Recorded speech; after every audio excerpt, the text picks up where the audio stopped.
जिले सेहत ऑफिसर पारकर पारा एड्स जे आलमी ॾींहं जे मौके ते एडिशनल डिप्टी कमिश्नर थरपारकर ऐं जिले हेल्थ ऑफिसर थरपारकर जी अॻवानी में आगाही रैली कढी वई। रैली खे ख़िताब कंदे एडिशनल डिप्टी कमिश्नर थरपारकर भगवान दास चयो त एड्स जो आलमी ॾींहुं हर साल 1 डिसंबर ते मल्हायो वेंदो आहे, जंहिंजो मक़सदु माण्हुनि में एड्स ऐं उन जे इलाज बाबति आगाही पैदा करणु आहे। इन मौके ते district health officer Tharparkar doctor Mohammad Baqar Yusuf Jatoi चयो त हिन साल ही ॾींहुं कम्युनिटीज़ खे अॻवानी ॾियण जे उनवान सां मल्हायो पियो वञे।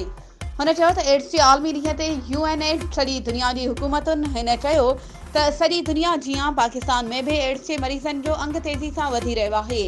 इन मौके ते additional district health officer doctor Sajan Raimu, ADHO doctor Channu Mal, doctor Shankar समेत ॿियनि डॉक्टरनि, पैरामेडिकल स्टाफ, नर्सिंग ऐं कम्युनिटी मिडवाइफ शागिर्दनि पिणु एड्स बाबति आगाही रैली में शिरकत कई। वधीक ख़बरुनि ऐं अपडेट्स जे लाइ असांजे चैनल खे सब्सक्राइब कयो ऐं हा, बेल आइकन खे प्रेस करणु न विसारिजो त जीअं असांजी हर नई अचण वारी वीडियो तव्हां ताईं पहुची सघे।